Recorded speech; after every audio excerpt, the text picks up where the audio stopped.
Stephanie Budin completed her PhD from the University of Pennsylvania, is an historian whose research focuses on gender, religion, sexuality, and iconography in ancient Greece and the Near East. She has co-edited 2 volumes and has published a number of books, including Women in Antiquity, that is Real Women Across the Ancient World, The Origin of Aphrodite, and most recently, Free Women, Patriarchal Authority, and the Accusation of Prostitution. She is also the editor of Near Eastern Archaeology Journal and will be publishing her next book, Gender in the Ancient Near East, through Routledge actually by the time this is published, it will be out. So she is a prolific author, and Stephanie's with us today to discuss Aphrodite's origins and connections to Cyprus. Stephanie, welcome to the History of Cyprus podcast. Thank you so much for having me. And to you and to the listeners, I just wanted to apologize. As you can probably tell, this is not my regular voice, and I did wake up under the weather this morning. But we can't leave Aphrodite waiting. It's been such a long time. So many episodes have gone by, and we haven't done Aphrodite justice. So I'm really excited for today's episode. Me too. So, Stephanie, I wanted to begin by asking who Aphrodite was in the Greek pantheon, and it might be better to kind of contextualize this with Aphrodite in popular imagination, because when we think of Aphrodite, at least when I thought of Aphrodite in my youth, reading Greek mythology, I thought this golden-haired goddess coming out of the sea on a seashell, Botticelli's painting, that sort of stuff. So how do we imagine Aphrodite? In modern pop culture, we imagine her the exact same way that you imagine her. We picture Aphrodite on a seashell by Botticelli. You can see that in the museums. You can see that on Monty Python. I think that is the go-to image most people have of Aphrodite. We tend to tame her a little bit. We kind of understand she's a goddess of sex, but we like to say she's a goddess of love and beauty. And we give a certain amount of short shrift to the sexuality. So I would say that love and beauty, naked, potentially blonde, not necessarily, but frequently blonde Aphrodite. She is known as Golden Aphrodite, and we tend to stick that into her hair if you want to think of it that way. So in modern pop culture, that is pretty much the extent of her areas of influence and her range of influence. Now, in the ancient world, it was far more extensive than that. But in modern times, we tend to give very small categories to the Greek deities in general. It is always name, god or goddess of X, and X tends to be rather small. For the ancient Greeks, the gods always had more extensive powers than we're willing to understand or capable of understanding in modern times. I think of growing up, I used to watch, and I'm really kind of dating myself here. If anyone remembers, in the early 90s, there was a TV show with Kevin Sorbo called Hercules, The Legendary Journeys. Oh, yes. And, I remember their portrayal of Aphrodite as vapid and, let's just say, very ditzy, portrayed that way. That seems like they're being really unfair to the way Aphrodite was really venerated in antiquity. Am I right in saying that? Absolutely. She is in some ways presented as the quintessentially female, feminine goddess. And then we load onto her all possible negative stereotypes of femininity in our modern culture. So she's so girly, and all she cares about is how she looks, and is she going to get a date? And that is so not the ancient Aphrodite. If anything, the ancient Greeks were kind of afraid of Aphrodite because she is the goddess who would grab you by the short hairs, and she could force you and motivate you in ways that were not always comfortable. When you look at the beginning of the Homeric hymn to Aphrodite, they point out that she even manipulates Zeus. So she could be problematic because she was so powerful. And we don't like to admit that we are led around by our genitals. So we turn it around on her and make her seem like a ditz, as opposed to, yeah, I'm thinking with my ovaries again, something like that. Right. Now, why is Aphrodite so intimately associated with Cyprus? And I suppose I'm asking, what are the earliest textual evidence that we have of Aphrodite's presence in mythology on Cyprus? There are different ways of answering that question. There is the way that the Greeks probably would have understood it, and then there's the way that modern scholarship understands it. So let me start with the ancient Greeks. So we can do this chronologically. Hooray! She entered the Greek pantheon late. Let's start there. So if we go back into the Bronze Age, there is a form of writing that the Mycenaean Greeks used known as Linear B. It was derived from a form of writing that the Minoans used called Linear A. So A, B, it's very logical there. So the Mycenaeans wrote in Linear B, and they wrote in clay. And when the palace burnt down, well, all of their clay tablets got preserved. Hooray, except for the whole burning part. We got a lot of their records, at least for the last year or so of the life of a palace. So places like the Palace of Nestor at Pylos, for example. So we have lists of things like how many sheep someone has and, who's making wheels for the chariots this year. But we also have lists of rituals and things that were given to the deities. So we have lists of names of what deities were being worshipped in Bronze Age Greece.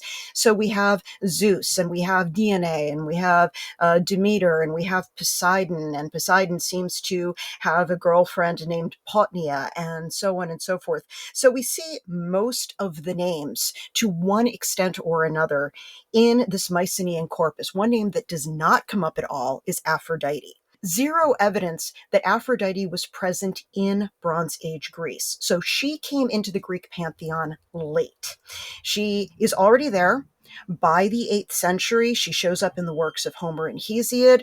Her name is already in an inscription at Pithecusae to the west of Italy.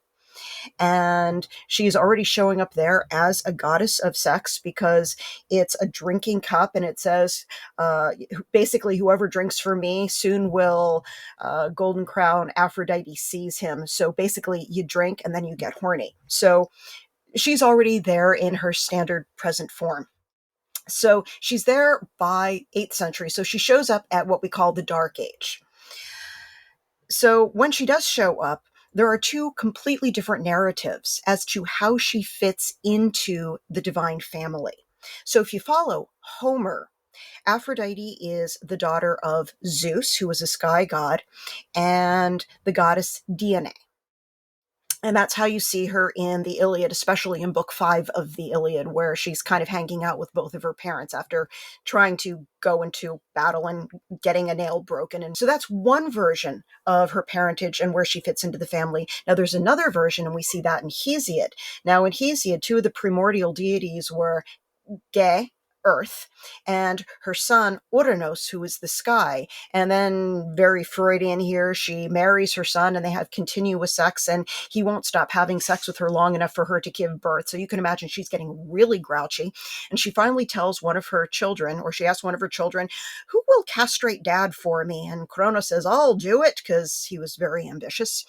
So he castrates Uranus and throws Uranus's penis off into the sea, and foam emerges around it, and out of it emerges Aphrodite. So she is literally, if you will, the reincarnation of Uranus's penis.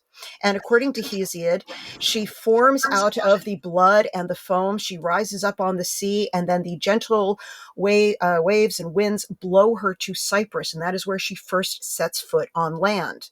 So according to that narrative, that is why she's associated with Cyprus, because that's where she first lands when she is first born. Now, we don't get a birth narrative in Homer, but we do get from Homer that every time she needs to go home, what she would consider home for some reason, she thinks of home as Paphos, literally her temple at the site of what we would now call Old Paphos, where she had a really, really old temple dating back into the Bronze Age. So her presence there is older than anything we find in Greece. So to summarize all of this, if you're following Homer, she's associated with Cyprus because that is where her main home is, specifically at Paphos, her temple at Paphos. If you're following Hesiod, she's associated with Cyprus because that's where she first made landfall upon being born. And they occasionally, there Aphrodite is also referred to as Kypris. Yep, she can be known as Kypris or Kypria or even Kyprogenes, born on Cyprus. So those are three of her epithets. Listeners might be surprised to hear Mhm. that the Greek Aphrodite didn't have, and I quote, much presence amongst the Iron Age Cypriots, and that the earliest inscriptions to mention Aphrodite by that name, they Mhm. actually only date to the 4th century BCE. It really becomes a matter of names and not confusing a deity with his or her name or any specific um, epithet or attributes. Uh, just even on the Greek mainland and in the islands, you have a whole bunch of different city states, polis in Greek, that were so radically different from one another in culture, in self understanding, and in the way they understood and worshiped their various deities. So you're going to have radical differences between the way Athena is worshipped in Athens and the way she's worshipped in Sparta, much less any place else. Now, when we talk about how the earliest inscriptions that we find naming Aphrodite by that name in Cyprus is late because they have other names for her, and that is how they Mhm. worship her. Worship of Aphrodite probably goes back extremely far in Cyprus. I don't know if we can say how far back, definitely back to the Bronze Age. I would say we unequivocally have evidence. Okay, I'm going to say unequivocally, she's definitely worshipped as her own persona, as a goddess who is associated with the island, with sexuality and beauty, probably also with the local copper industry, as early as around late Cypriot too. So let's just give a random date here. Since 1400, we can say there's almost certainly an Aphrodite being worshipped as a dominant goddess on Cyprus. What name was she called? Not Aphrodite, to the best we can tell.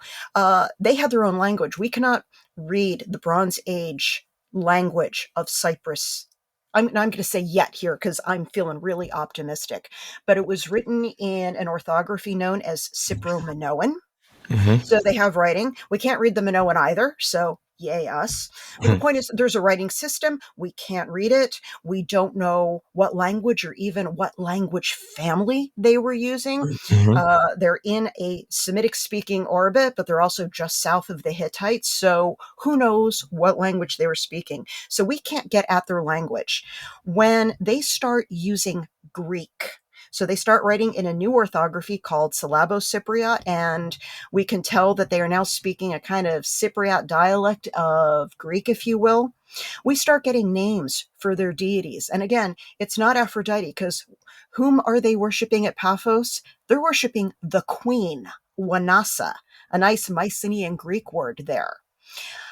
As far as I'm concerned, and I'd say generally speaking, the understanding is that the goddess whom the Paphians and whom the Cypriots in general are worshiping by the title Wanasa or Paphia is the exact same goddess understood by the Greeks as Aphrodite. It is a huge debate as to what Aphrodite means, what language it comes from, where it originated. We still do not know. And a big part of the problem is that, again, we don't know that Cypriot language.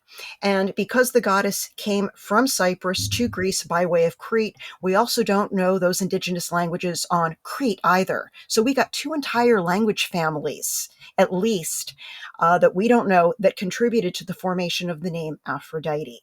So by the time she's recognized in Greece, she has this name.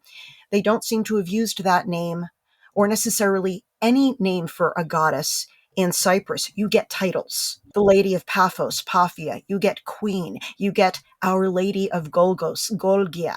So we get titles. So if you want to use modern comparandum, you can say that all over the world, you have the cult of Our Lady of Lourdes, Our Lady of Fatima, Our Lady Mhm. of Guadalupe.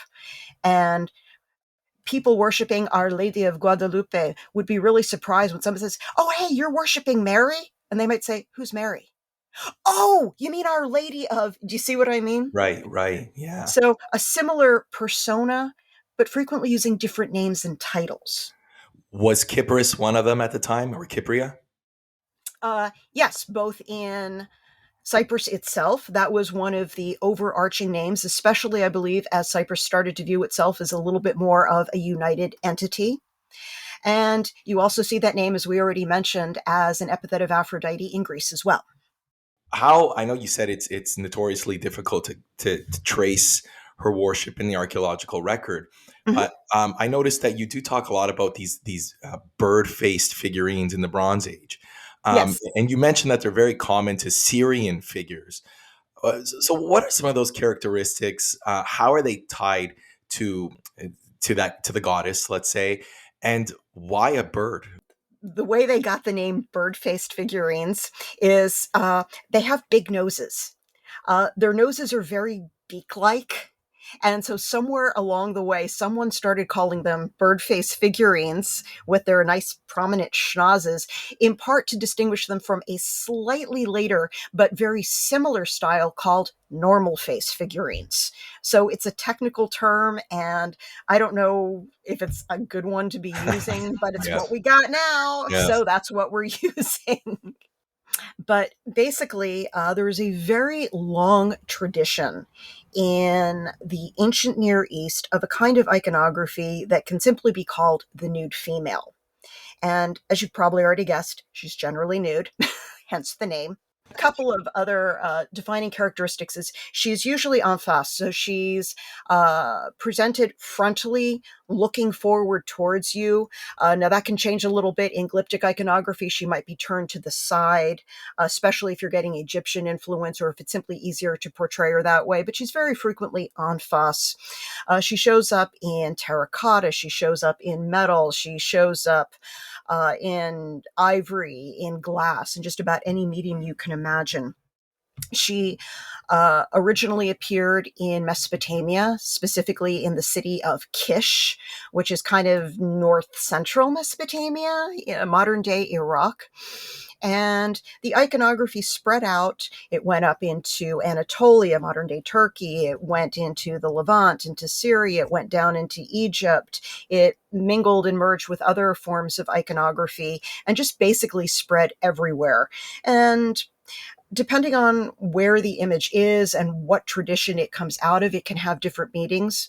But in Mesopotamia, originally, it seems to be associated with the cult of Ishtar, at least to the best I personally understand the origin of this image. And as the image spread out, it was adopted for different local goddesses. Conveying different meanings. So, if you go up into Syria, for example, and you look at their glyptic iconography, so that's the pictures they would put on cylinder seals, which is what they would use to sign their names on mud tablets. You'd roll this cylinder shape, and the image on the seal would come across in the mud, and that's your way of saying, yep, my name is George, and I approve this tablet.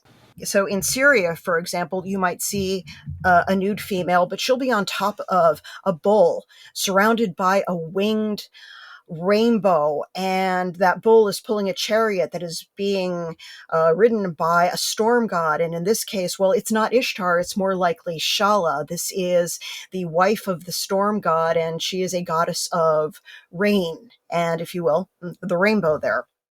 So she gets adapted for displaying different aspects of divinity, the divine goddesses. In the late Bronze Age, Cyprus gets, I'm not going to say walloped, it receives a lot of influence from the Levant. They start having greater trade relations, and you know how it is. You start doing more commerce with Japan, and the next thing you know, you're watching anime, and your kids are wearing T-shirts that have Japanese writing on them, Hmm. and all that fun kind of stuff. Well, same thing is happening here. You're having a lot of cultural cross-fertilization, and one of the elements of Levantine culture that enters Cyprus during the late Bronze Age, and even earlier during the Middle Bronze Age, but definitely in the late Bronze Age, is this iconography. So the Cypriots already have a long tradition of female iconography in terracotta. So they have female figurines in clay. And as they get more and more influenced by the Levant, they start adapting their images more and more to the way they're made in the Levant, until the next thing you know, you have these bird face figurines who are very, very similar to what we see, especially in Syria. So it is a nude female. She is facing towards you, so full frontal, naked. Her arms can be either just under her breast, of on her upper abdomen, or they can be out to the sides a little bit. She has a very clearly rendered pubic triangle. She has clearly rendered breasts. She has kind of a wild spirally hairstyle and earrings and jewelry. The main difference with the examples that we see in Cyprus is that they have huge hips. So they have huge pubic triangles. It's like saying, yes, I'm sexual. There is no subtlety whatsoever, and fairly prominent breasts as well. Another major difference, and this is important, between the nude females that you see in the Levant and then the way the Cypriots adapt them is, remember that long tradition of terracotta female figurines I was just telling you about? Yeah, Right. they go Mhm. all the way back to the early Bronze Age. And one consistent feature is that they very frequently are shown holding children. They're holding babies, very literally, babies in cradle boards, or just babies always to the left breast in the arm. Now, you never see that in nude female iconography in the Near East, a little bit in Egypt, but not in the Levant and not in Mesopotamia. But this tradition is so strong in Cyprus that when the Cypriots adopt and adapt this nude female iconography, when they make the bird-faced figurines, they occasionally show her holding a baby. So whatever this image is, it is still in line with the Cypriot tradition, even if they're changing the expression of it more closely to resemble the Levantine prototypes. Did that make sense? Yeah, so just like Aphrodite sort of developed on the island with Mycenaean Greeks, and that was sort of exported westwards, Yes. Aphrodite likewise developed from east of Cyprus, from the Levant, and through commerce and trade and influence, developed also in Cyprus, or through these trade routes, if I'm reading you right. Right. So just to put it chronologically, let's say very early in the late Bronze Age, you have this commerce and trade between Cyprus and the Levant. And one of the things that happens is we bring in this new style of female figurine with the breasts and the big nose and the earrings and the giant pubic triangle. And we start making our own local female figurines look more like that. Sometimes she's holding that baby that we've come to associate with her. Later on, we also start having more trade with the Mycenaeans. So after a couple hundred years, we're looking a bit more west than east. And they give us a new style of naked female figurine. And this one isn't incised. She's painted and she doesn't have a big nose. She has a small nose and she has very dainty little ears. And she does not have those huge hips anymore. They get smaller. But otherwise, it's more or less the same thing. A difference, though, by this point, man, they had none of that baby holding in the Levant. They don't have any baby holding or very little baby holding in Mycenaean Greece either. So we finally stop portraying this female figurine with babies at all. So to use a technical term, a chorotrophos is an adult holding a baby or a child. So up to this point, the Cypriot figurine was chorotrophic. By the time we get the Aegean influence, she stops holding babies. So we stop associating her with motherhood, if you want to think of it that way. And at this point, because we're looking farther west, we're having this trade, especially after the fall of the Bronze Age. So after 1200, let's say, after 1150, at some point, this goddess on Cyprus makes her way west. And when we get light again, when we start getting writing again, Aphrodite is there, known as that Cypriot one, Kypris, Kypria. Hmm. Can I ask you, before we move on, these figures, these bird-faced figures, what were they for? Like, what was it? Was it a public ritual? Was it for personal use? Do we have any idea about that? It's almost certainly for personal use. They do not show up large scale. in any medium. They are occasionally found in sanctuaries, but they're more likely found in domestic or funerary context. So the technical terminology would be is that they seem to be used for personal piety of some sort. So more the household religion. When we go to the actual sanctuaries, we will occasionally see large scale bronze sculptures of male deities, being up to like a meter tall potentially, and sometimes with a tenon at the bottom, so that you know that it was made to be set upright somewhere.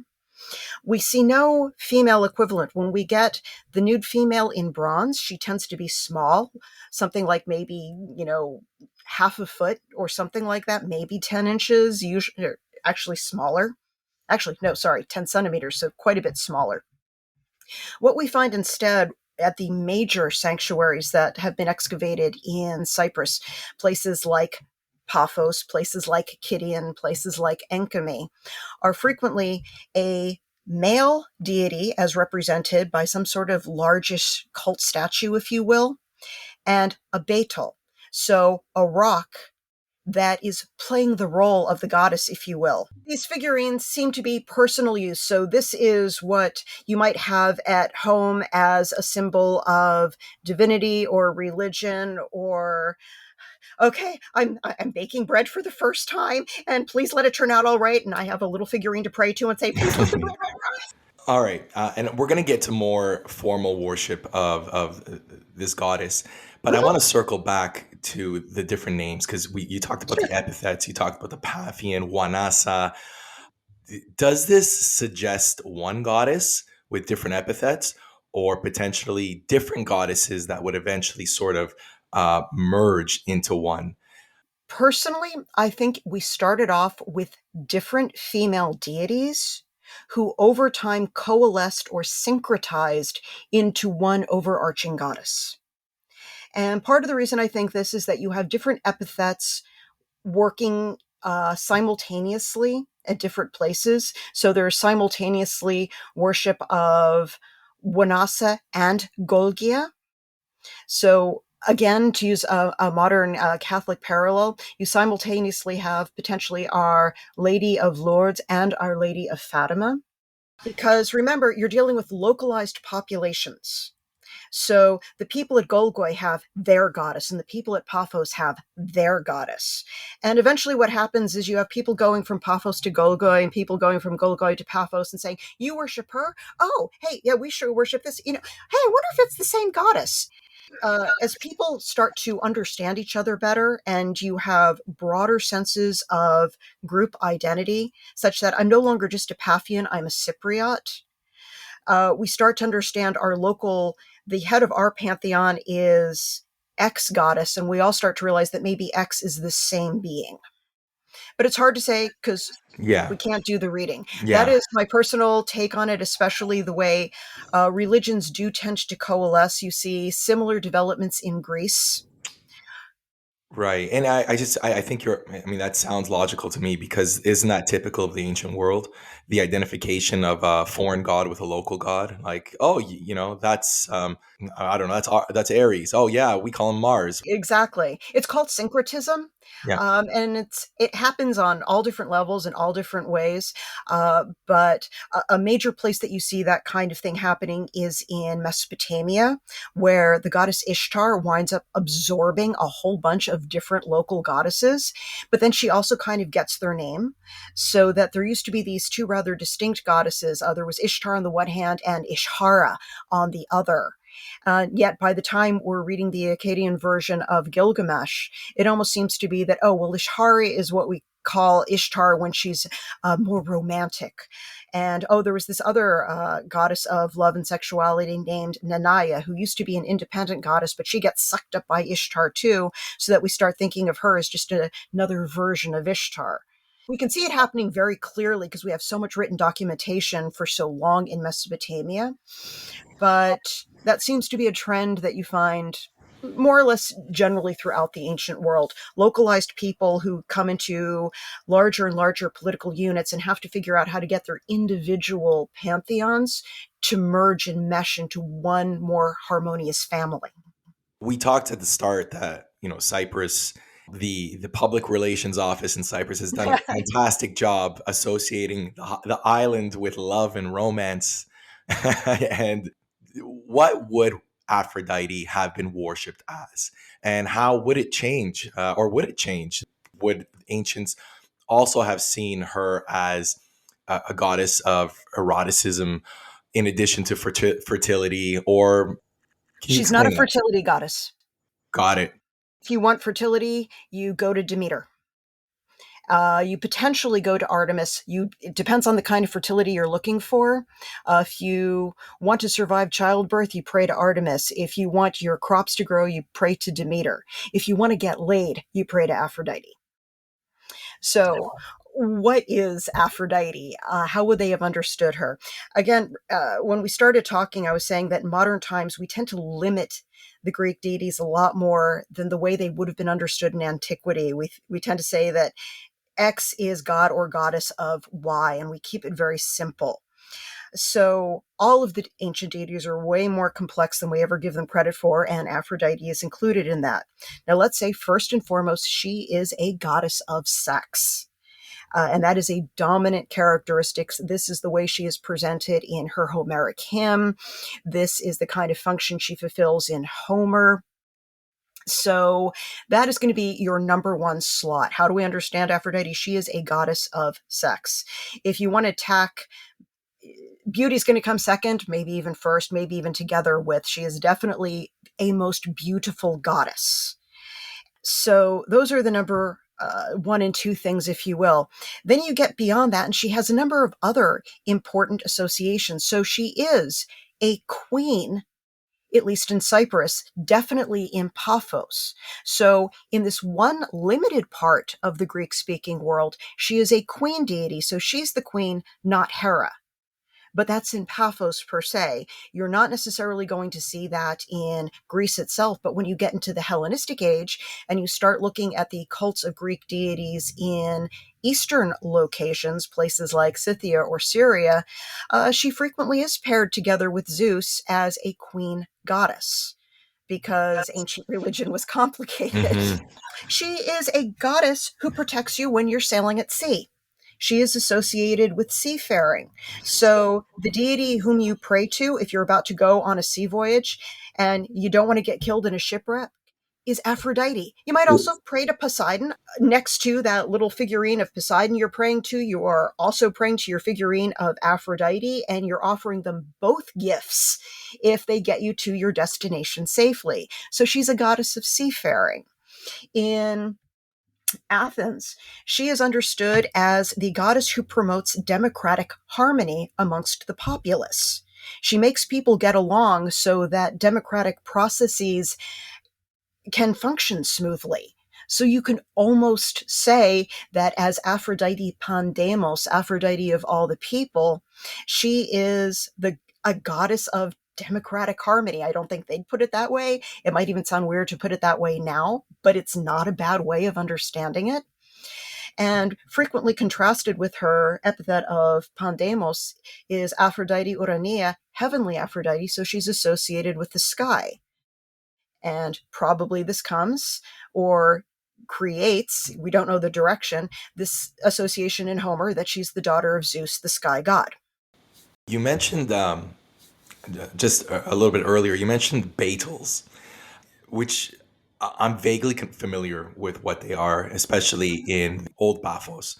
So, can you tell us what they were and how they were used? Because if I'm not mistaken, they're very peculiar representations of the goddess.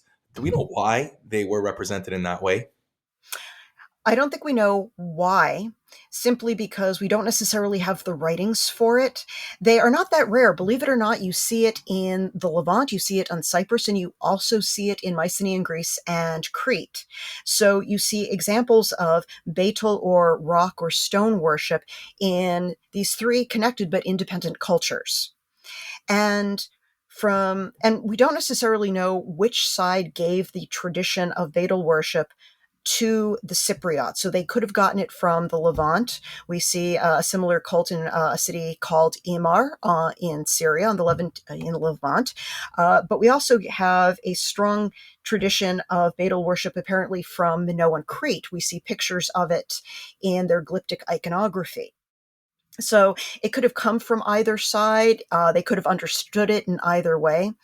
But the idea seems to be that somehow the deity is present in an object, either that object was sent by a deity to be a representation of self, and we have a long tradition of that even in historical Greece, the concept of the xoanon, if you will. But the deity is not presented in anthropomorphic form. It is literally just a force of nature, understood to embody the deity one way or another. And we have in the Archaeological Museum of Paphos, we have Mm-hmm. the Beetle that was worshipped in ancient Paphos from 2.5, perhaps even 3,000 years ago. I don't know how old that rock has been dated. And so this was a representation of the goddess, and it emanated Divine presence. divine Bas- presence. yeah, Okay. Bethel itself comes from the Semitic languages. It means, it's the equivalent of Beth El. It means house of the god. So once again, somehow this rock embodies the divine presence. As early as Homer, the Mhm. Greeks saw her as quote unquote Oriental, in other words, coming from the East. Yes. Now, you also mentioned this idea of syncretism before. Yes. And one goddess that we didn't mention just yet is the Phoenician goddess Astarte or Mhm. Ashtart. Who is Astarte, and how was she introduced to the island, and who was she principally worshipped by? She is principally worshipped by a group of individuals whom the Greeks called Phoenicians. So conveniently, we just call them Phoenicians now. And these are residents of the central Levant in the Iron Age. So again, we're dealing with long time spans here. So first off, who is Ashtart? I'm used to calling her Ashtart, so I'm just going to call her Ashtart here. Uh, Ashtart kind of emerged, is an emerged form of the goddess Ishtar we were talking about earlier. So in Mesopotamia, you have a goddess of intense sexuality and eroticism and also intense warfare, and her name is Ishtar. And she's totally cool, and I definitely recommend studying her if you can. And as her cult spread farther to the west, she was adapted to more localized perceptions of divinity and the needs of the worshippers, because gods are always tweaked to the needs of worshippers. And she came to be known as a kind of separate deity, Ashtart. She is worshipped in the pantheons of the Levant, so up in Syria, in Canaan, in the city state of Ugarit, which gives us a lot of our information about Canaanite mythology and religion, because otherwise we don't have much writings from those people, and you can never trust the Bible on that sort of thing. But she's even occasionally mentioned, barely, but a little bit, in the Hebrew Bible as well. But when we get to the Iron Age, she is the dominant goddess of the Phoenician populations who inhabit what is now Lebanon. So the city states of places like Byblos and Tyre and Sidon. So she is their queen deity. Now, in the Dark Age, what could be called the Dark Age, so starting mainly in the 9th century BCE, you see the Phoenicians realized that they were running out of space. They're living on the Levant. You got a Mediterranean Sea on one side. You got folks like the Assyrians on the other side. So you're feeling really limited. So the Phoenicians were a great sea power. They had always been traders. They had been trading with Egypt since, I think, the 4th millennium, really long. And they just decide that they are going to move out into the greater Mediterranean world. So they start colonizing. One of the first places they colonize is Cyprus. So Cyprus had been colonized by the Mycenaeans, or if you will, they took in Mycenaean refugees. You can look at it either way. 12th century BCE, and then in the 9th century BCE, you have these Phoenicians moving over. So they set themselves up in the city-state of Kidian. And the chief goddess they're going to be worshiping in this new place of theirs is their good old home queen goddess Ashtart. So the cult of Ashtart gets introduced onto Cyprus by the Phoenicians who worship her there. So at this point, let's say by about 800, 8th century BCE, you have a Cyprus that is kind of Phoenician on the eastern side and kind of Greek on the western side. And there are certain points in the south that's still Cypriot, so still your indigenous population. And the folks over in Kidian are worshiping Ashtart, who, remember, derives from Ishtar, who is a kind of martial and erotic goddess. So you have this powerful queen goddess who is associated at least with beauty. She's not as erotic by the time she's Ashtart, but is still a beautiful deity. You go over to someplace like Paphos, where they are worshiping their own queen goddess, and you go down into the Cypriot or the indigenous Cypriot places, and they're probably worshiping goddesses called Wanasa and Paphia themselves. And eventually they all start thinking, oh, well, I guess the Greek name for Ashtart must be Wanasa, and the folks over in Paphos are saying, oh yeah, they worship the same goddess we do. They just happen to call her Ashtart.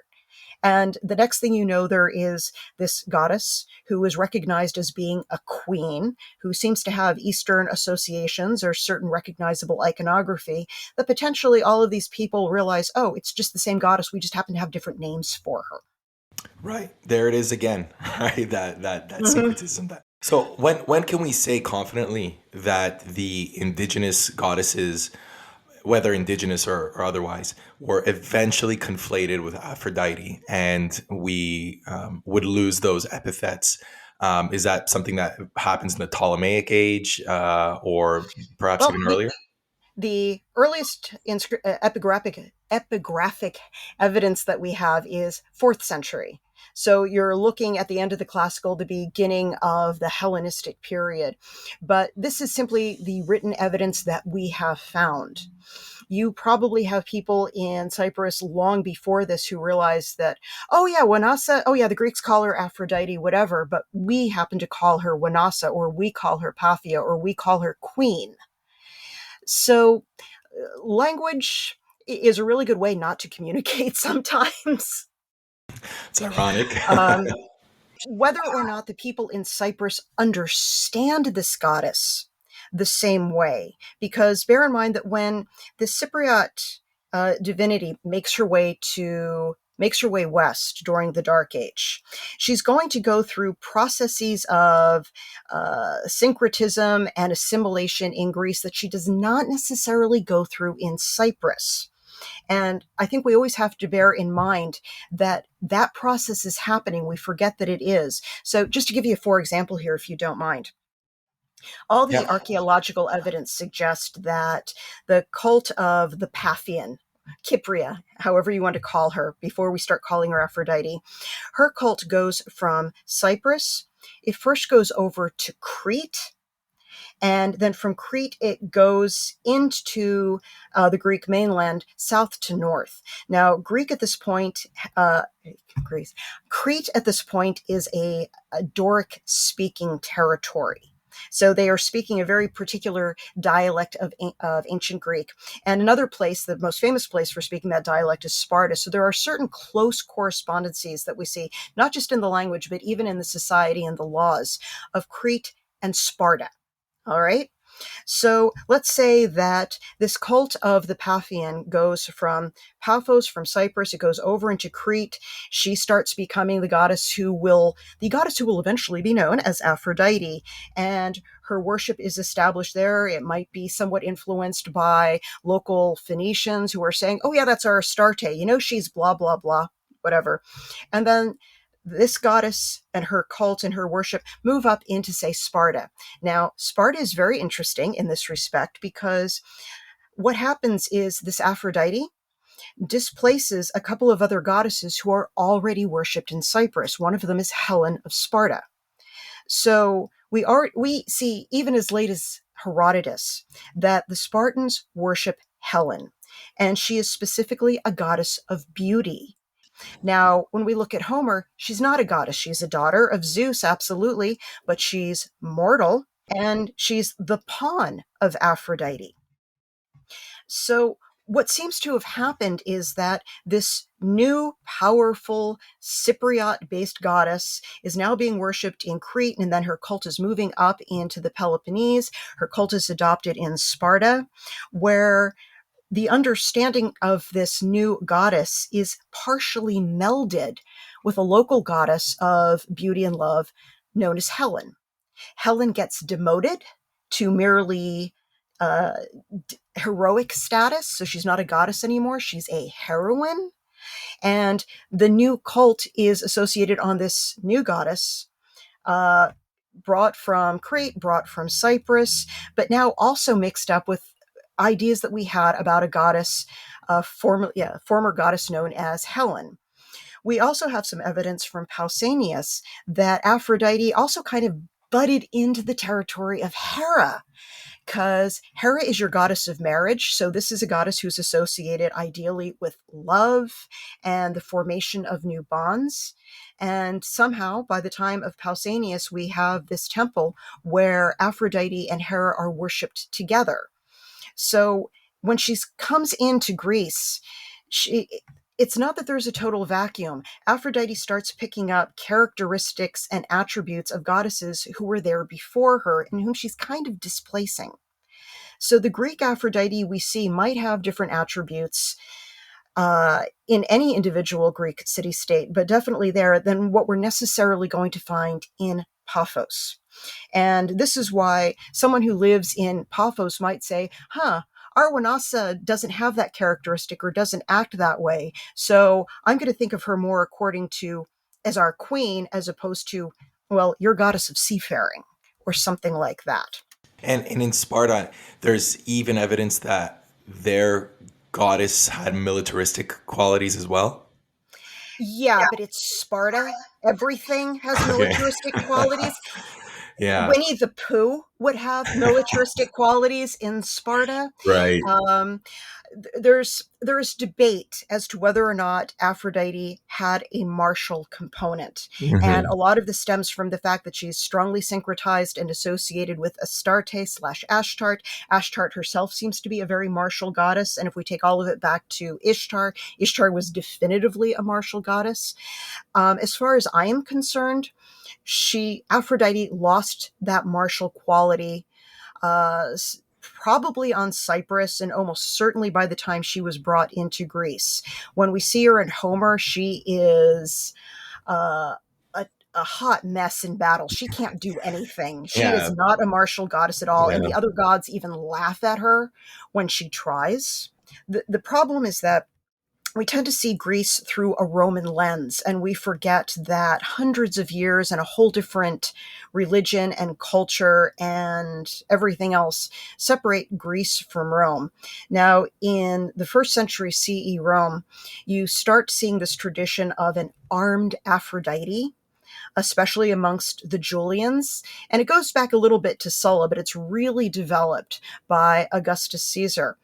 And it's a naked Aphrodite who is kind of playing with weapons, and oh, she has Mars's shield, but she's using it like a mirror to check her hair and that sort of thing. But what we'll Hmm. read in the text is that, oh, there's this statue of armed Aphrodite. Oh, there's the statue of Aphrodite Hoplismene, armed Aphrodite. And we don't always pay attention to the fact that, with the possible exception of Sparta, where remember, even Winnie the Pooh was martial, all of these armed Aphrodites are Roman in date. So what you're actually looking at is Venus as reconceptualized very politically by very specific Romans with a particular agenda.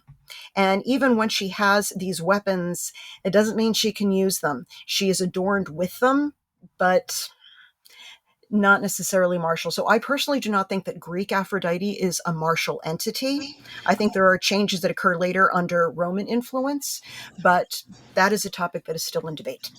When would you say the modern sort of perception of Aphrodite? We started this interview with asking the question, "Who is Aphrodite in popular imagination?" When would you say this shift occurred, where we don't see Aphrodite strictly as a goddess of sexuality? When does that shift actually start happening? Uh, as with anything, it takes place in stages. One of the first great events that's going to contribute to this is, of course, the rise of Christianity. Because when Christianity becomes official and then it becomes the dominant religion and then it turns on and starts antagonizing the old pagan religions, you're going to get very different understandings of what the gods were. So for the ancient Greeks, Aphrodite is powerful and she's sexual and you definitely want her on your side or things are going to be bad, but she's also beneficial. I mean, she provides sex. That's a wonderful thing. She provides social harmony. That is a wonderful thing. You pray to her to make your ugly daughter beautiful and it works. Yay, that's a wonderful thing. When you get to the rise of Christianity, they really start turning on the pagan religions and they demonize them as much as possible. So you will have people who, for example, originally went through the Eleusinian mysteries sacred to Demeter and Persephone when they thought that Demeter and Persephone were great goddesses who created heaven and a beneficial afterlife for mortals. But now I've converted to Christianity and I've given up all my pagan ways. And now I could say, it's just stupid and all the stuff they did was dumb and blah, blah, blah.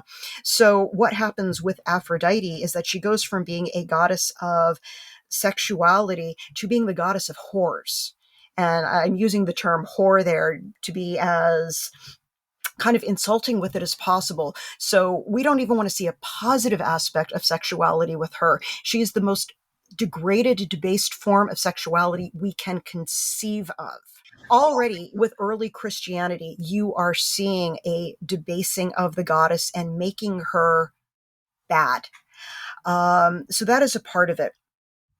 A secondary thing that you see, and I'm not entirely certain when exactly this started, but you're definitely seeing it from around 1800 onwards. There is the rise of the cult of fertility, where anything that we would think of as being sexual or female suddenly gets dumped into this one overarching category of fertility. That's why earlier when you were saying Aphrodite is a fertility goddess, and I said, no, she's not, because this is a big thing for me. We have made way too much of fertility. So, it's a naked female figurine, it's fertility. Oh, she deals with sex, it's fertility. Oh, she's female, it's fertility. And we dump anything that might make us feel uncomfortable, involving sexuality or just the female sex into this overarching category that the entire purpose of the female sex is to make babies. It can be Right. very limiting. I Yeah. rather resent it. But you can actually watch the development of this ideology, at least from around 1800 with some of the classical poets who were hymning, Mother Earth, the great green, nature. Then you wind up with some Victorian period scholars, especially James G. Fraser and his work, The Golden Bough. I just came from a conference on him where we were talking a lot about this, where what would be the eroticism of Aphrodite is channeled into this notion of, oh yes, she's just a fertility goddess.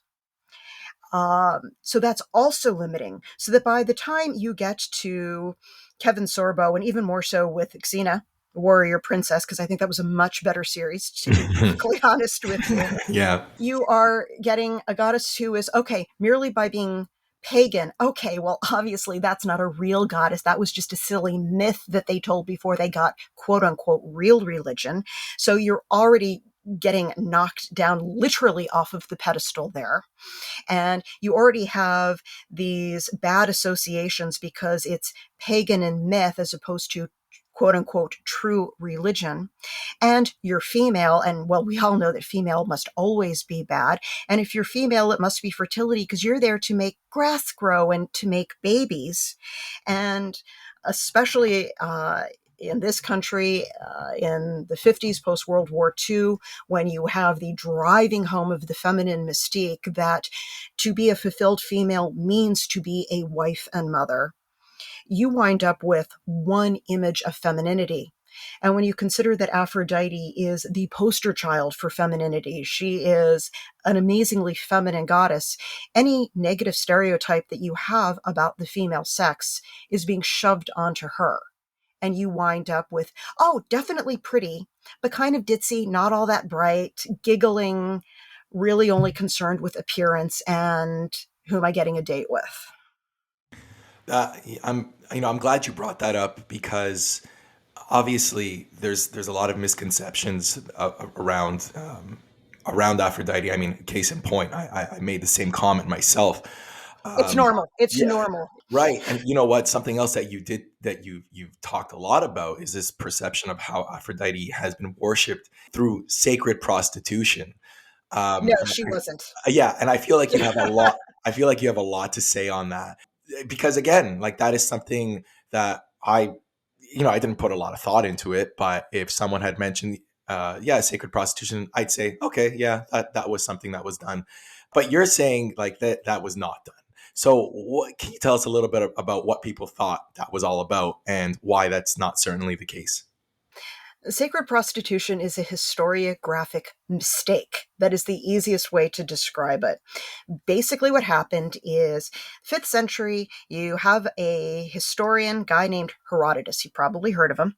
I know you've heard of him because I just talked about him earlier. Oh yeah. But anyway, but he wrote kind of an ethnography and a history of Greece and parts parts of the world close to Greece, and eventually started talking about how Persia came and conquered just about everyone except Greece.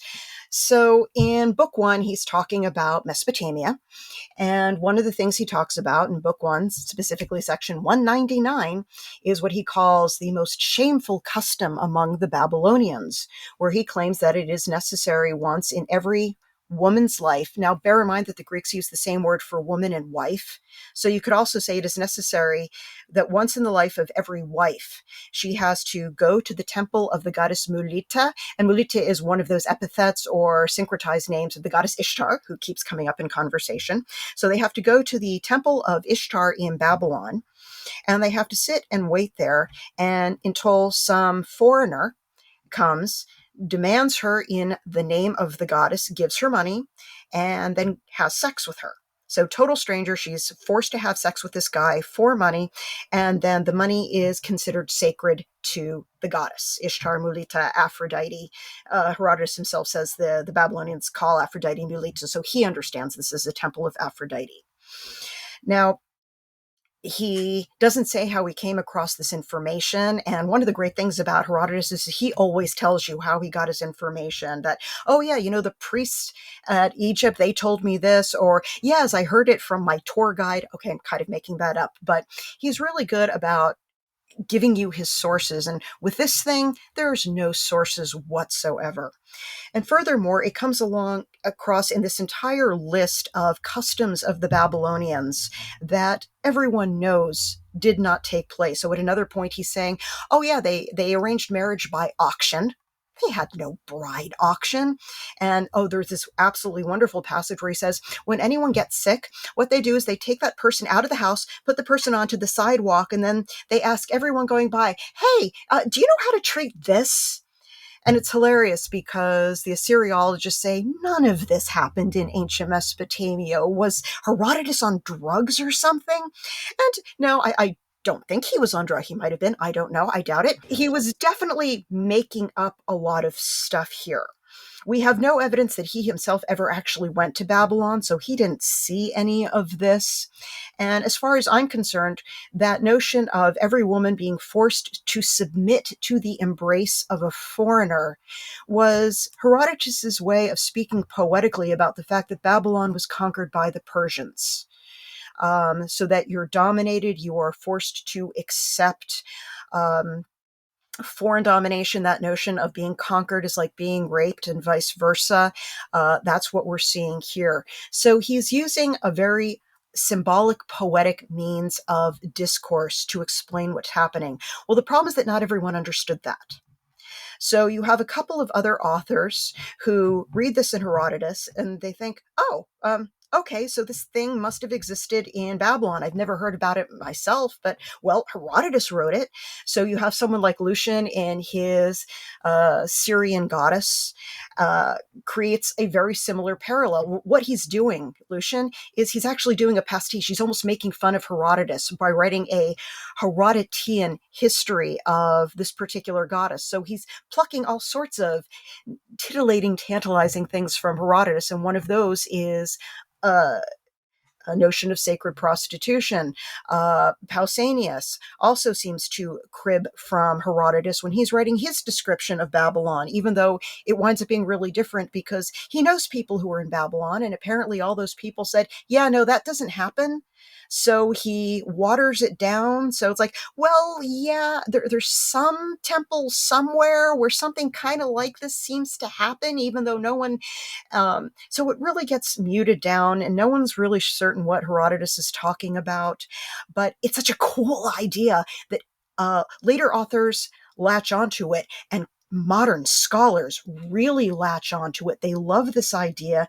They accept that what Herodotus was saying was true. You have a whole bunch of Assyriologists who, while looking at all those other things like your hospital is the sidewalk or bride auction, and they say, oh, that's ridiculous. We know for a fact the Babylonians, the Mesopotamians never did that. And then they read about the sacred prostitution. It's like, yes, we love this idea. Every time we find a title of a priestess or a female cult functionary in any of our tablets, we're going to translate it as sacred prostitute. And the next thing you know, there are sacred prostitutes all over the place, and everyone thinks it's a historical reality. And in reality, it's not. It never existed. And when you go back and check on all of the sources and evidence that we claim are sacred prostitutes, it turns out there's nothing there. I really do appreciate your time, Stephanie. Thank you so much. Thank you so much for the invitation to speak about Aphrodite and Cyprus. I am a raving Cyprophile myself, and I mean that both in terms of the goddess and the island. And I'm just going to end by saying that we need to get together a people's revolt, and we need to force Cypriot Airlines to make first-class Aphrodite, not Apollo, because she's more important than he is. And I realize she's Pandemos, but Yeah, yeah, no, I still think it should be Aphrodite up there. great point, great point. Again, your new book is called? Gender in the Ancient Near East. Thank you so much. Thank you so much. Take care. Okay, bye. Bye.